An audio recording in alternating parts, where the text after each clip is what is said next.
Ésaïe, donc chapitre 12, et on va lire les 6 versets de ce chapitre.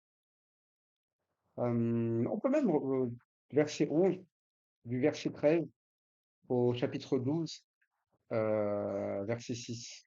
11, 13, voilà, 12, 6, ça reprend le contexte. On peut partir de Diana, ayant fait le tour jusqu'ici.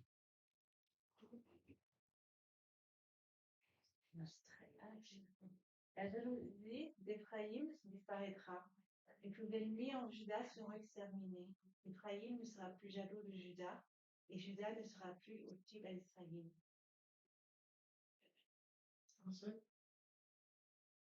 Ils voleront sur l'épaule des Philistins à l'Occident, ils pilleront ensemble les fils de l'Orient. Édom et Moab seront la proie de leurs mains, et les fils d'Ammon leur seront assujettis.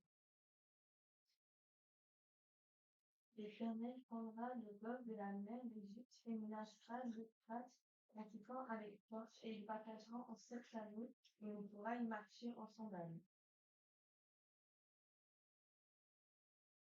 Il y aura une route pour le reste de son peuple qui sera échappé de la Syrie, au milieu nu pour Israël le jour est sorti du pays d'Égypte. Tu diras en ce jour-là, je te loue, Éternel, car tu as été irrité contre moi, ta colère s'est apaisée, tu m'as contrôlé. Tu es mon sauveur, je serai plein de confiance et je n'aurai plus peur, car l'Éternel, oui, l'Éternel est ma force et le sujet de mes louanges, c'est lui qui m'a sauvé.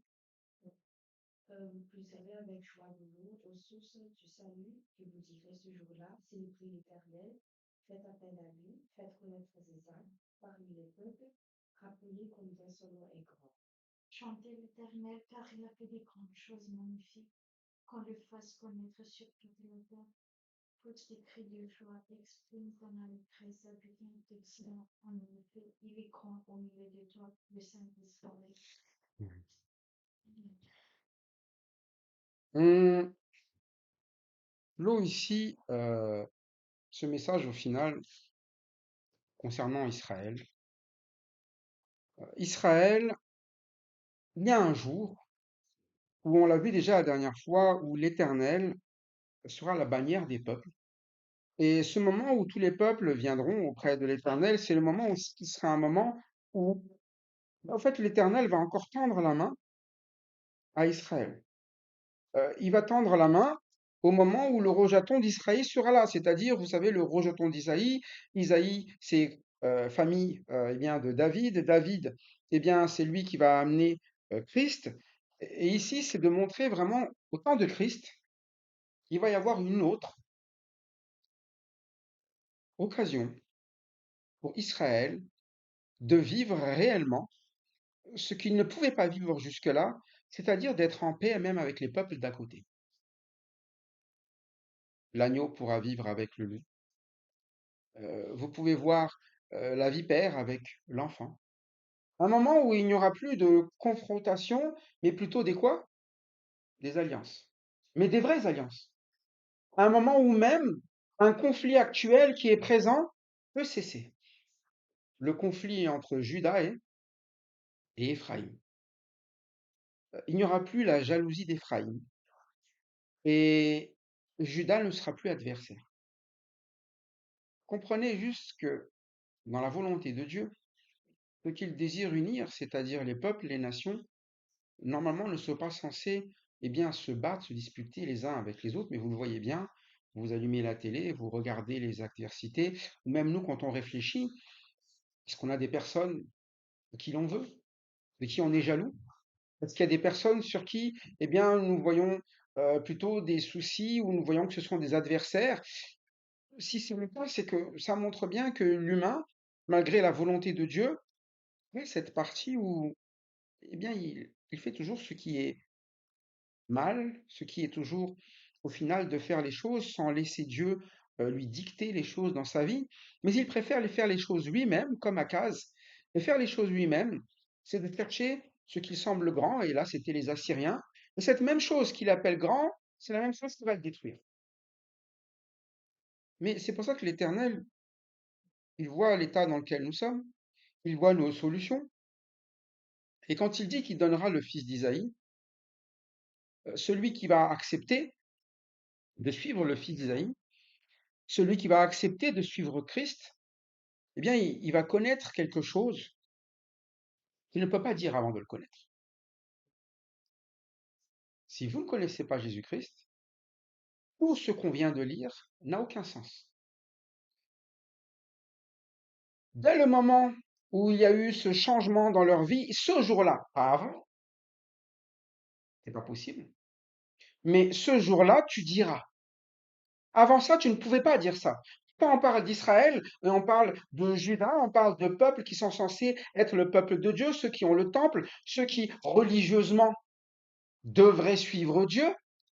Ils ne pouvaient pas dire ça avant. Mais ce jour-là, tu diras, je te célèbre éternel. Pour quelle raison? Qu'est-ce qu'ils avaient vécu jusque-là? Car sa colère s'est détournée. Avant de sa colère s'est détournée, il a dit d'abord, Tu as été irrité contre tu as moi. été irrité contre moi. Il a connu un passé, un état avec Dieu, qui était un état où Dieu était irrité contre lui. Irrité, c'est quoi? Il ne supporte pas ce qu'on fait. Parfois, nous pensons qu'il y a le jour d'avant, c'est Dieu supporte toujours ce que je fais. Je peux faire ce que je veux, de toute façon, Dieu m'aimera et me pardonnera toujours. Mais Dieu, quand il est irrité, c'est parce qu'il y a quelque chose que l'on fait, ça ne le plaît pas. Parfois, nous sommes là, et puis nous voyons les gens, ils font quelque chose de mal, oh, c'est pas grave. Ils sont en train de détruire, c'est pas grave. Ils donnent des conseils qui sont pas des conseils qui viennent de Dieu, c'est pas grave. On appelle bien plein de choses. Et c'était ça Israël. À un moment donné, il parlait, il conseillait, il y avait même des prophètes qui annonçaient des choses, mais c'était pas ce que Dieu a demandé. Et ça irrite Dieu quand même. Parfois, nous pensons que Dieu, tout lui plaît ce qu'on fait. C'est parfois on dit, bon, comme je suis chrétien, tout ce que je fais plaît forcément à Dieu, puisque je suis chrétien, mais pas du tout, hein. Ça plaît à Dieu, c'est dans la volonté de Dieu. Sauf que Israël, dès le départ, était un peuple comment? La première chose qui est dit dans Ésaïe, un peuple, comment? Désobéissant, mais le terme, on peut relire, hein, Ésaïe 1. Malheur à la nation comment? Pécheresse.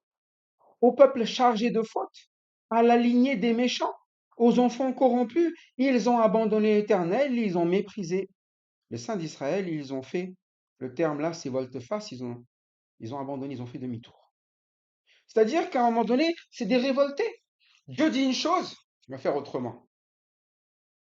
Nous, on trouverait ça absurde qu'un prophète, Dieu lui demande de dire quelque chose et il fait d'une autre manière. Nous, on trouverait ça absurde, hein. Quand on lit la Bible, quand on voit Jonas qui va de l'autre côté, tout le monde, oh Jonas. Quand on regarde Israël, oh. Mais quand c'est nous, on a toujours une bonne raison. Et c'est ça le problème. Dieu n'apprécie pas toujours. C'est pour ça qu'aujourd'hui, parfois les gens vont vous dire, il faut choisir entre, là, une guerre en ce moment entre Israël et Palestine. Moi, je vous dis une chose, ni Israël ni Palestine, ce qu'ils font plaise à Dieu, hein. Maintenant, la main est tendue, pourquoi? Pour avoir la paix, non? Pour avoir un autre message dans le rejeton d'Isaïe. Le message, c'est quoi? Soyez réconciliés avec Dieu. Le message, ce n'est pas entretuez-vous. Le message, c'est quoi? Soyez sauvés, non? La vie éternelle. Mais tu regardes dans Ésaïe, est-ce que dans Ésaïe, ils sont là en train de dire, j'aime tout ce que fait Israël? Est-ce que c'est ce que dit Dieu? Il dit, j'aime pas du tout. Et c'est pas parce qu'il porte mon nom, Israël, tu lutteras avec Dieu, que j'aime. Et ça, c'est souvent le cas. Parfois, nous disons, parce que j'ai la Bible en main, parce que je vais à l'église, parce que je pense que c'est bien ce que je fais, c'est forcément bien. Lui, il a dit ce jour-là, tu diras au contraire, je te célèbre éternel car tu étais irrité contre moi. Je sais que ce que je faisais ne plaisait pas. Mais pourquoi il célèbre l'éternel en sachant que ce qu'il faisait ne plaisait pas à Dieu? Parce qu'à un moment donné, ce qui ne plaît pas à Dieu, bah, vous savez quand même, quand ce peuple était irrité, en même temps, ce peuple aussi était malade. Des pieds à la tête. C'est-à-dire qu'à un moment donné, quand l'Éternel est irrité, c'est pas pour nous faire du mal. Ce qui est irritant, c'est qu'à un moment donné, vous savez ce qui est bon, vous donnez à la personne de le faire, et il fait quand même le contraire. Mais c'est parce que nous sommes têtus, hein. Dieu a beau parler, ça rentre par une oreille et ça sort par l'autre.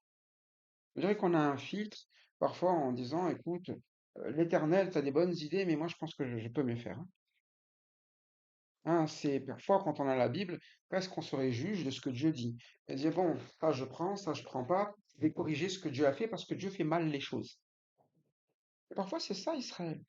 Il dit, ok Dieu, tu veux que on prie pour un signe, c'était ça la case. Ah, je vais pas t'embêter sur ça. Mais au contraire, l'ordre de Dieu c'est quoi? Invoque mon nom. Et on n'écoute pas. Au moment où on nous dit invoque, nous on dit quoi? Ah non, c'est bon, je vais me. Mais ça l'irrite, hein. Ça l'irrite parce qu'il donne une réponse et nous on fait le choix de répondre à côté. Ouais, oui, ça, moi je sais qu'à un moment donné, c'était très dur pour moi euh, de donner des cours à ma fille, là, la grande, là, parce que vous expliquez, vous donnez la réponse, et souvent ils disent quoi? Oui, j'ai compris. Et après, vous faites l'exercice, 2 secondes après, c'est quoi?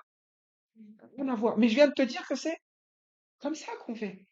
Mais parfois, c'est ça, vous ouvrez la Bible et dites, je viens de te dire ce qui me plaît, ce qui m'est agréable, ce que j'attends de toi, la manière. Toi, tu dis quoi? Je fais autrement. Pourtant, ce sont des personnes qui vont au temple.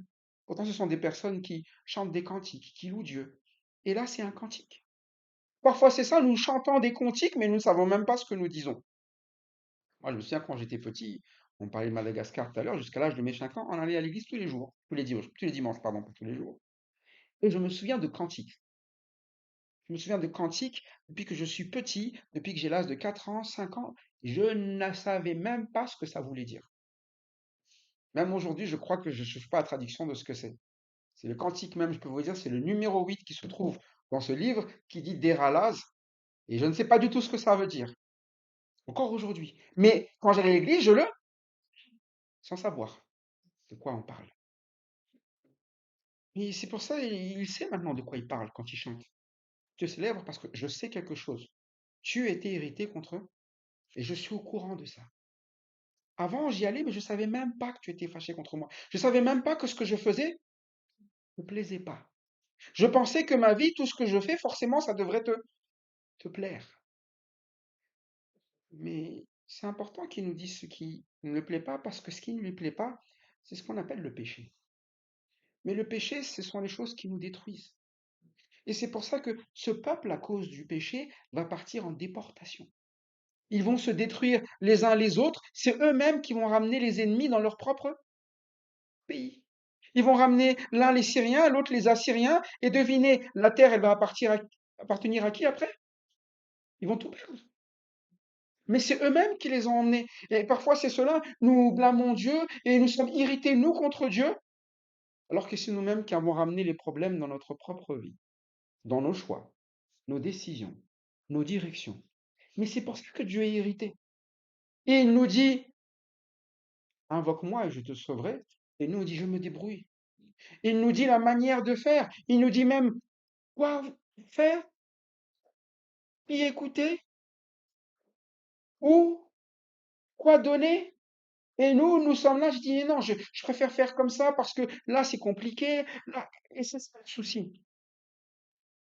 Mais quand on a compris ce qui irrite l'Éternel dans notre vie, quand on a compris ce que c'est que réellement le péché, quand on a compris que on ne peut pas être juste par nous-mêmes, mais qu'on a besoin que ce soit Dieu qui nous donne sa justice, eh bien, quand on a compris cela, on se dit, mais maintenant, j'ai compris ce qui t'irrite, montre-moi maintenant ce qui te plaît. Quand vous avez compris que quelque chose est mauvais et irritant, si vous continuez dedans, c'est que vous n'aimez vraiment pas la personne qui est devant vous, hein. Quand vous savez que ça irrite quelqu'un est irrité par quelque chose et que vous faites toujours à côté, vous savez, c'est comme les enfants qui répètent toujours ce que vous dites. Bonjour, bonjour, au revoir, au revoir. Et là, il fait ça. Pourquoi il fait ça? Parce qu'il sait que ça vous.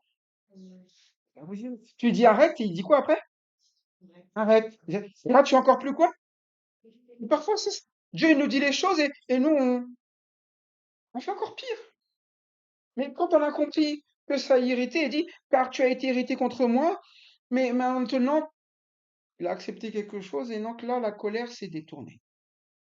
En fait, quand Dieu est irrité contre vous, il y a une colère. Alors vous me direz, mais c'est quoi la colère de Dieu?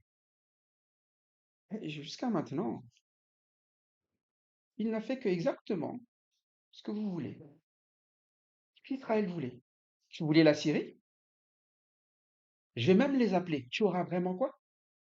La Syrie. De bout en bout. Toi, tu voulais juste la Syrie pour gagner une guerre. Mais moi, je te dis, tu as fait le choix de la Syrie, tu vas vivre la Syrie jusqu'au bout. Et la Syrie, ce sont des guerriers. Ils sont prêts à la guerre. Ils sont non pas des eaux calmes, mais des eaux comment? Ravageurs. Donc tu auras la Syrie. La Syrie va te quoi? C'est ça la colère de Dieu. C'est pas que la colère de Dieu, si il est là en train de se dire simplement quelle misère je vais lui faire. Dieu, il donne des châtiments pour nous ramener. Mais la colère de Dieu, c'est de nous dire fais ce que tu veux. Fais ce que tu veux.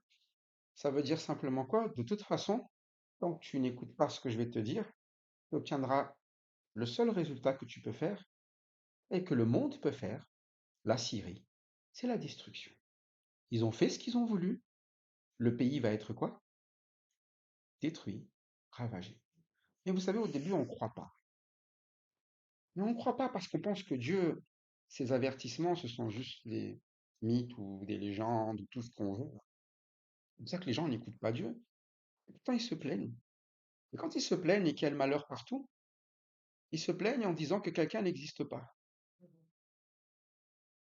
Si Dieu existait, il n'y aurait pas tout ça? Non.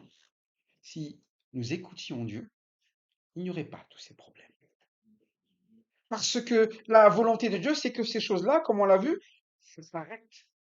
Et quand le rejeton d'Isaïe va être donné, ces choses-là vont pour ceux qui croient.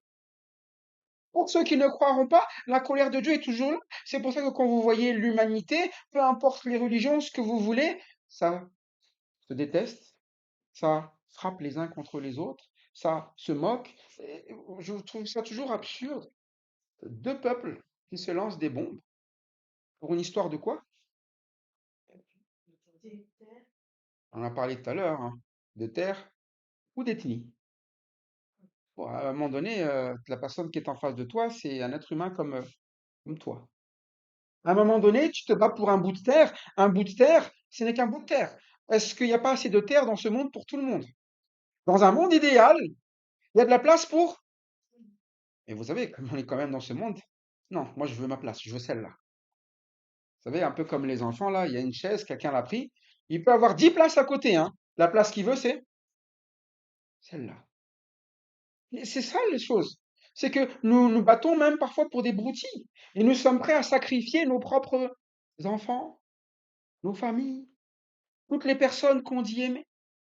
Et quand on les sacrifie, eh bien on les dit voilà, pars en guerre. Et puis les autres à côté, pars en guerre. Et à la fin, on se détruit les uns les autres.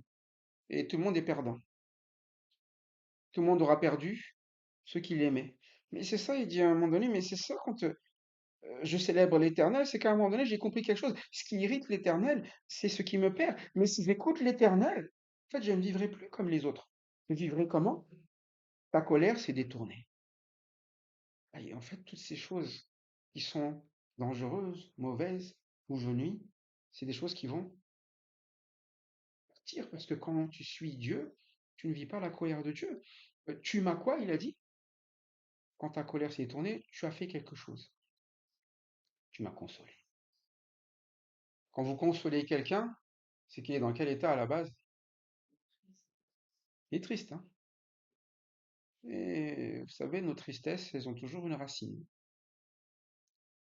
Tout à l'heure, vous avez vu qu'est-ce qu'il y avait comme problème entre Éphraïm et Judas? Éphraïm était quoi? Jaloux. Quand quelqu'un est jaloux, est-ce qu'il est heureux? Il est comment? Il est triste, hein? À chaque fois qu'il voit quelque chose là, il voit, ça passait bien, hein? Mais là, d'un seul coup, son visage change. Pourquoi? C'est pas juste. Pourtant, c'est une histoire de ça. Pourquoi lui, il a ça et moi, j'ai pas. Il m'a pris ceci et moi, j'ai pas. D'un seul coup, on devient triste.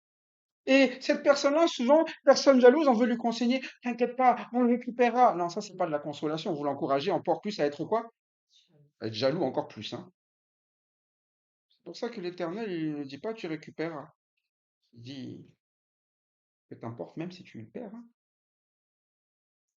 Quand Dieu est venu, il est venu et il a accepté de faire quoi? En venant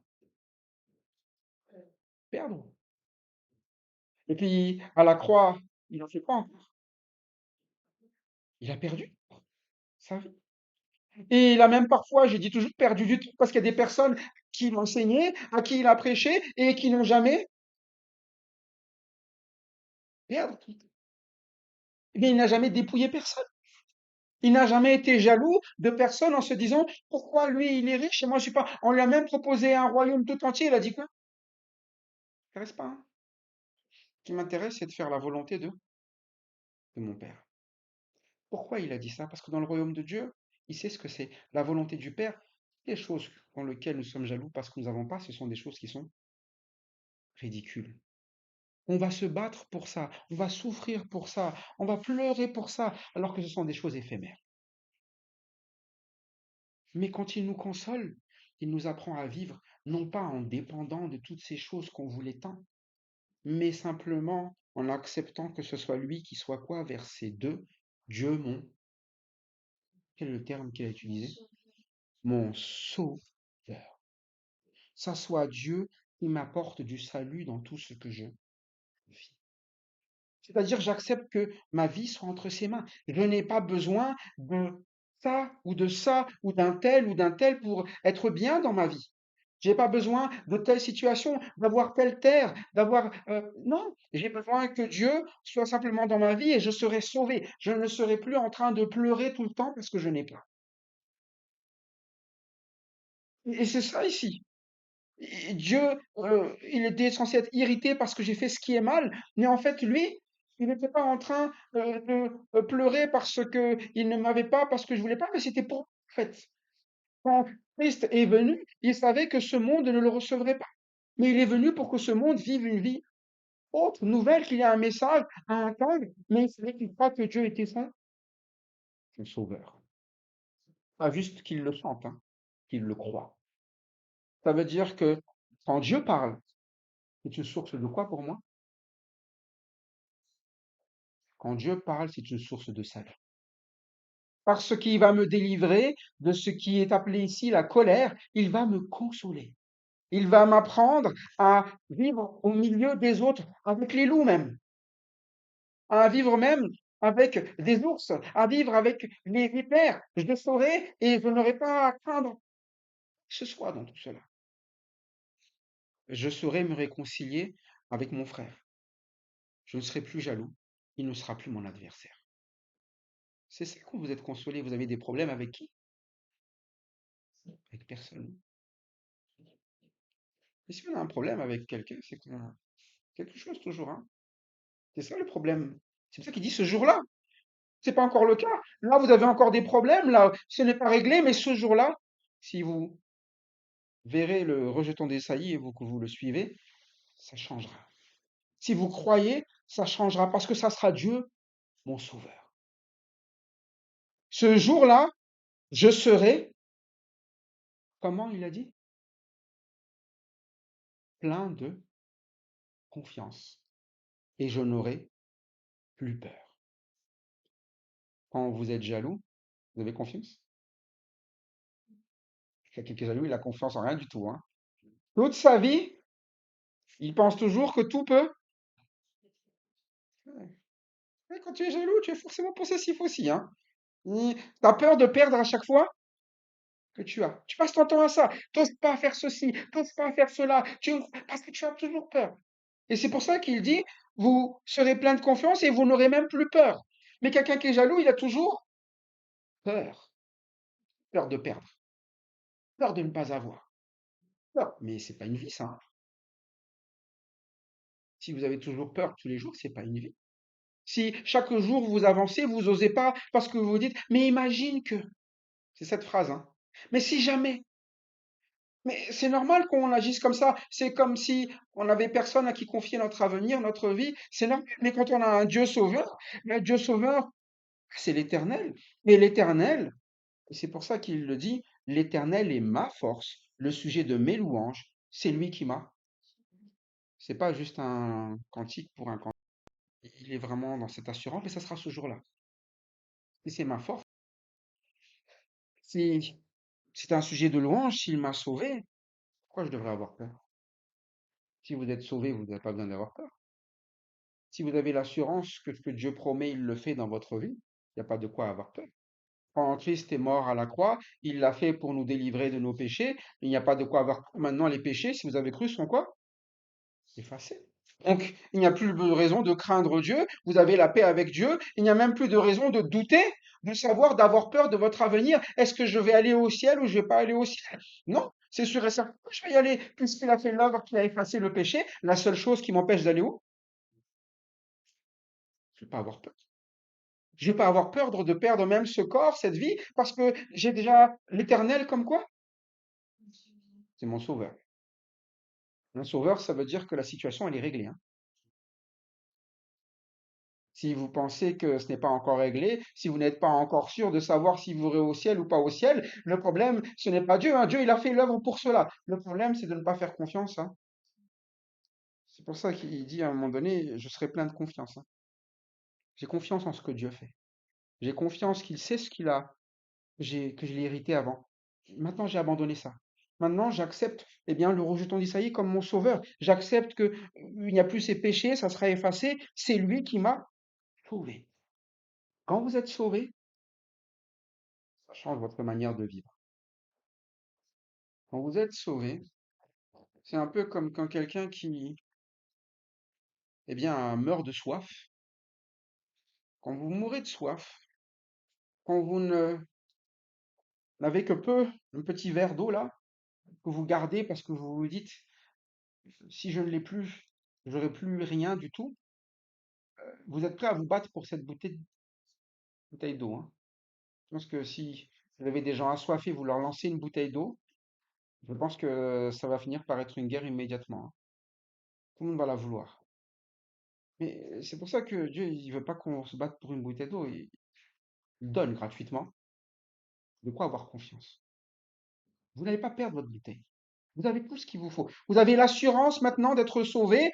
Donc, comme des personnes qui ont l'assurance, eh bien, d'avoir toujours de quoi boire, vous n'avez juste qu'à faire une chose maintenant. Vous puiserez avec joie de l'eau aux sources du salut. Vous êtes sauvé maintenant. Maintenant que vous êtes sauvé, vous n'avez juste qu'à faire quoi? À puiser, hein. On vous a creusé un puits. Vous n'avez juste qu'à tirer. Il n'y a pas besoin de se battre.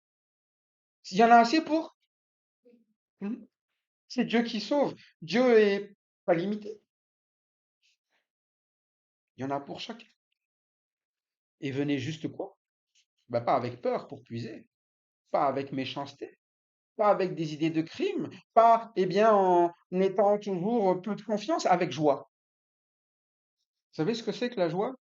C'est l'état normal, normalement, des gens. S'il y a un problème dans la vie, c'est là qu'on perd la joie. Normalement, en temps normal, vous êtes joyeux, hein. S'il y a un problème qui vous empêche d'être joyeux, c'est que il y a quelque chose qui vous a attristé, quelque chose qui vous a énervé, quelque chose qui a changé. Mais Dieu, lorsqu'il nous a créés, il nous a créés non pas pour être tristes, hein, il nous a créés et quand il a fait toutes choses étaient bonnes.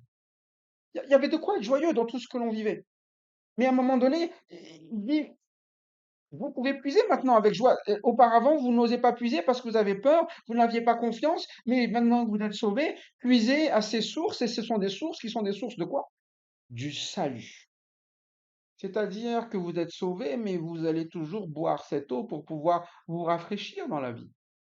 C'est pour ça qu'un chrétien, lorsqu'il est vraiment sauvé, il n'arrête pas de vivre le salut, hein.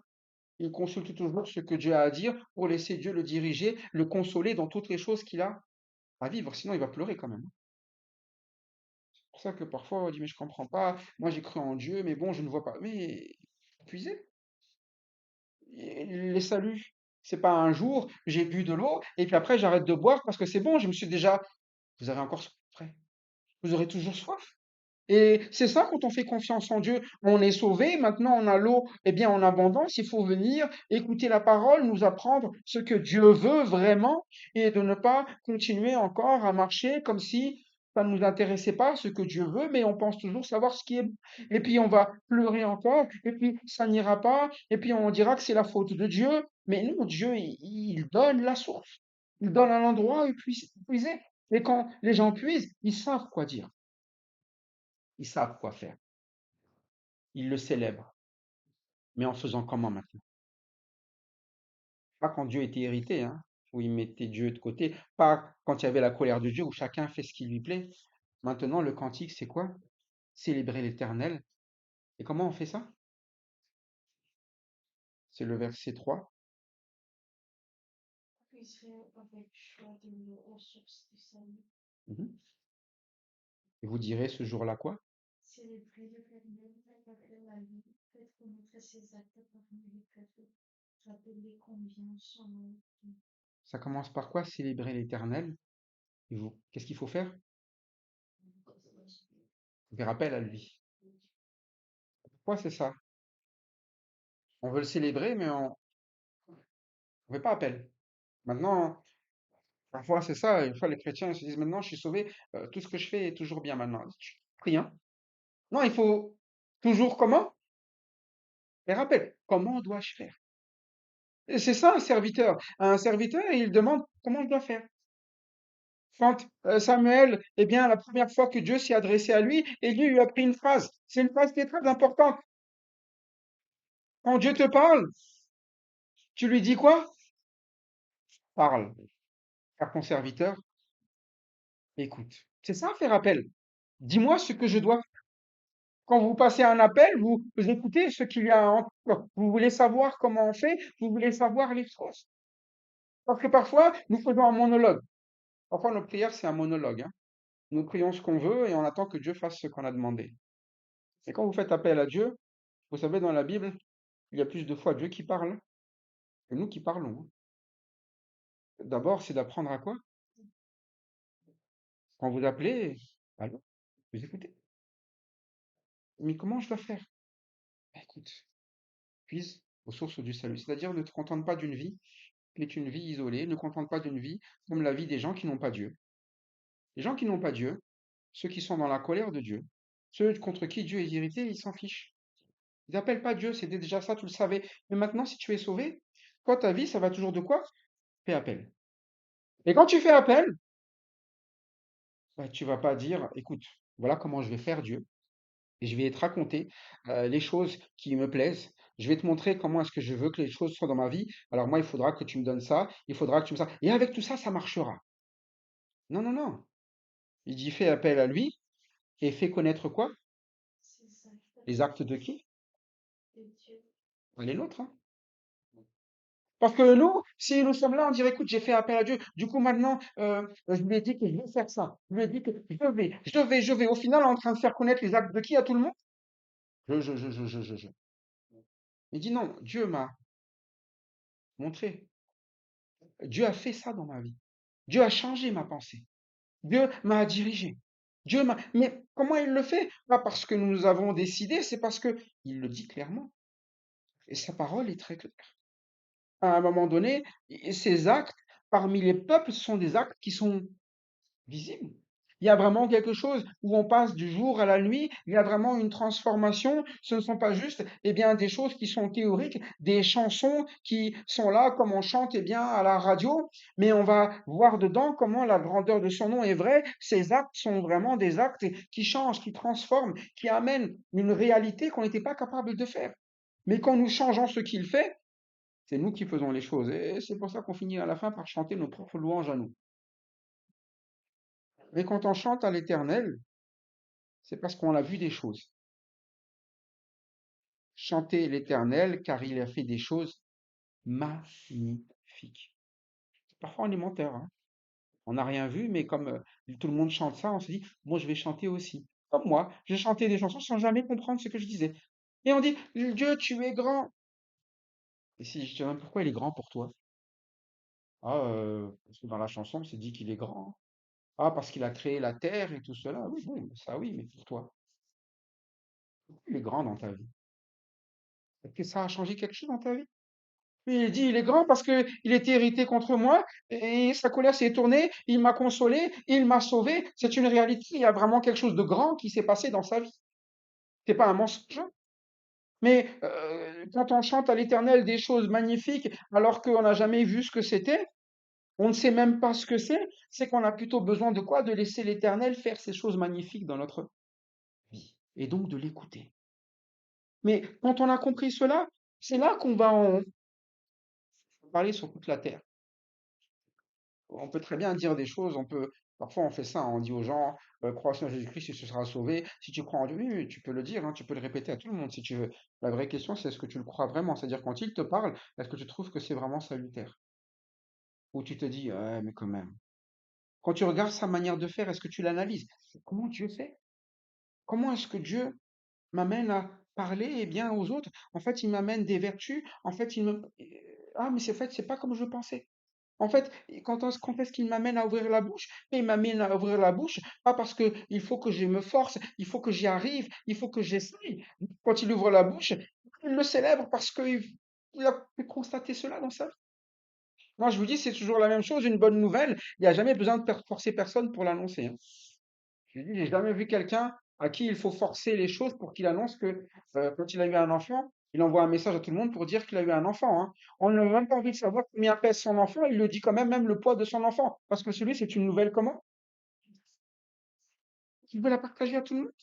On ne lui a rien demandé, mais pour lui, c'est normal. Il revient au boulot et votre avis au boulot, il parle de quoi? J'ai dit un enfant. Ok. Ah, il est fort. Ah, il était comme ça. Ah, j'étais trop. Il n'y a pas besoin de dire, ah, comment je dois dire déjà? Alors, mon enfant, il s'appelle, c'est normal, c'est ça. C'est pour ça qu'il n'y a pas de préparation, il y a simplement quoi? Célébrer. Et quand on célèbre, c'est parce qu'on est heureux de ce que Dieu a fait. Il a changé réellement notre vie. C'est ça le salut. Pousse des cris de joie. Exprime quoi, il est dit? Ton allégresse. Vous faites comment quand vous exprimez votre allégresse, vous? Attends, comment on fait déjà? Ah oui, c'est ha ha ha. C'est comme ça que vous faites? Vous le faites parce que ça fait partie de votre vie. Vous exprimez quelque chose sans qu'on ait eu même besoin de vous. Et c'est pour ça que c'est ça qui est vraiment ce jour-là. Ce jour-là, tu ne feras pas les choses par mécanisme. Ce jour-là, tu le feras parce que c'est la réalité. Tu ne le feras pas juste parce que tu as ce temple-là au milieu, et là, ce jour-là, tu dis, bah, il faut y aller. C'est pas parce qu'il faut, c'est parce que c'est bon, parce que c'est magnifique, c'est merveilleux, parce que tu en as besoin. Tu exprimeras ton allégresse, habitant de Sion. En effet, il est grand au milieu de toi, le Saint d'Israël. Alors vous avez vu, c'est dit ce jour-là, il verra tout ça et il dira tout ça. La question, c'est est-ce que ce jour est déjà arrivé pour vous? Ou est-ce que vous êtes encore quoi? Eh bien, ou irrité contre Dieu, ou vous voyez Dieu irrité, ou vous n'êtes pas encore sûr, vous avez encore de la peur, vous n'avez pas encore de confiance. Vous n'avez pas encore de confiance, et Dieu, il console. Et il a donné Jésus-Christ pour nous consoler, pour nous dire, mais bon, tes péchés, je les efface, je ne veux pas être irrité contre toi. Je veux que toute chose mauvaise s'arrête. Et je veux juste une chose, c'est que tu crois, que tu invoques, que tu fasses appel. Et si tu fais appel, quiconque, dit la Bible, invoquera ton nom sera quoi? Il ne refuse de salut à personne. Mais que ce ne soit pas un faux salut, un faux semblant. Que ce soit vraiment comme ce jour-là, un jour de délivrance pour celui qui croit. Et celui qui croit, eh bien, il pourra toujours puiser aux sources du salut. Et puisons toujours à ces sources. Rappelons réellement ce que nous vivons, les grands bienfaits que Dieu nous donne. Et ainsi, nous pourrons vraiment dire Dieu est grand au milieu de nous. Et effectivement, que toute gloire soit rendue à notre grand Dieu en Christ. Amen.